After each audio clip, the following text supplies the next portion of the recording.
সালে শিবপুর উপজেলার অত্যন্ত মর্মান্তিক একটা ঘটনা ছিল।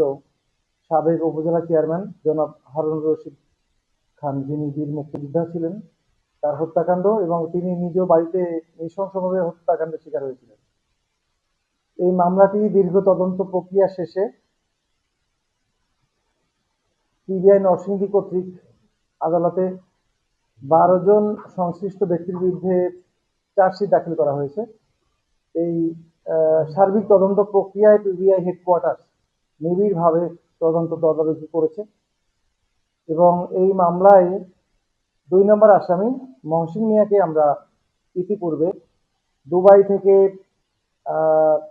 গ্রেপ্তার করে আদালতে সোপর্দ করেছিলাম এবং সবশেষে মামলার সবচেয়ে বড় আসামি আরিফ সরকার, 1 নম্বর আসামি আমরা যাকে বলি, তাকে আবুধাবি পুলিশের মাধ্যমে গ্রেপ্তার করে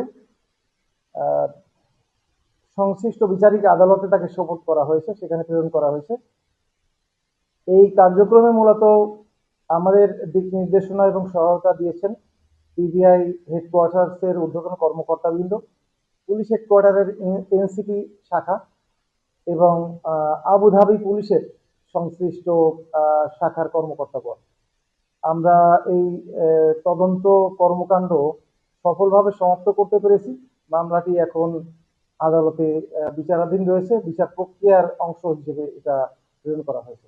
আমরা ওনাকে আবুধাবি পুলিশের একটি টিম আমরা প্রেরণ করেছিলাম বাংলাদেশ পুলিশের। সেই টিমটি গতকাল ওনাকে গ্রহণ করেছে এবং গতকালই ওনাকে এনে আরিফ সরকারকে আবুধাবি পুলিশ থেকে এনে সরাসরি আমরা আদালতে প্রেরণ করেছি।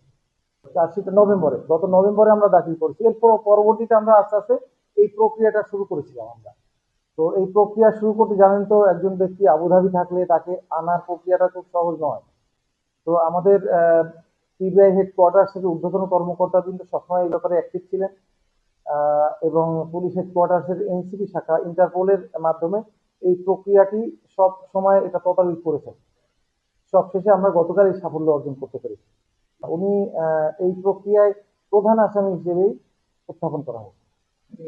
এই মামলায় আসামি আমরা যাদের সংশ্লিষ্ট পেয়েছি তদন্তে, তাদের সংখ্যা হলো 12 জন। আমরা গ্রেপ্তার করেছি এই পর্যন্ত সবাইকেই তো গ্রেপ্তার করা হয়েছে, শুধু জামিনে আছে। গ্রেপ্তার এবং জামিন, সবাই কিন্তু জামিনে আছে। এই যে গুলির যে ঘটনাটা ঘটেছে আমরা পেয়েছি যেটা, তিনি প্রধান আসামি, 1 নম্বর আসামি। কারণ এটা আমাদের কাছে তো কারণটা বিভিন্ন ধরনের পাওয়া যায়। তো যেখানে এটা ফায়ার আর্মস ইউজ হয়েছে এটা আমরা জানতে পেরেছি এবং তিনি সরাসরি এটার সাথে জড়িত ছিলেন তাও আমরা জানতে পেরেছি এবং ওইটা উল্লেখ করে কিন্তু আমরা চার্জশিট আদালতে দাখিল করা হয়েছে। এটা বিরোধ, আসলে এই বিরোধটা বিভিন্ন ধরনের হতে পারে। আমরা বলেছি 2 জনের মাঝে বিরোধ, কারণ হলে পরিকল্পিতভাবে তিনি এসেছিলেন, তিনি তার দলবল নিয়ে এসেছিলেন, পরিকল্পিতভাবে ওনাকে সেই সকালবেলা সময় নিয়েছিলেন, যে সময় লোকজন একটু কম থাকে। তো এই সুযোগটা তিনি ব্যবহার করেছেন। তো বিরোধ ছিল এবং পরিকল্পিতভাবে হত্যাকাণ্ডটি পরিপূর্ণভাবে পরিকল্পিত এবং দীর্ঘদিন হয়তো সেই পরিকল্পনা তিনি নিয়েছেন।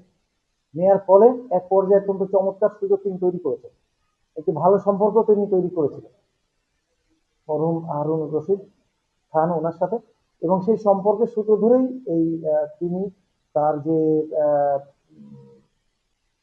মানে এটাকে বলা যায় যে অপরাধ কর্ম, এটাকে চরিতার্থ করেছেন।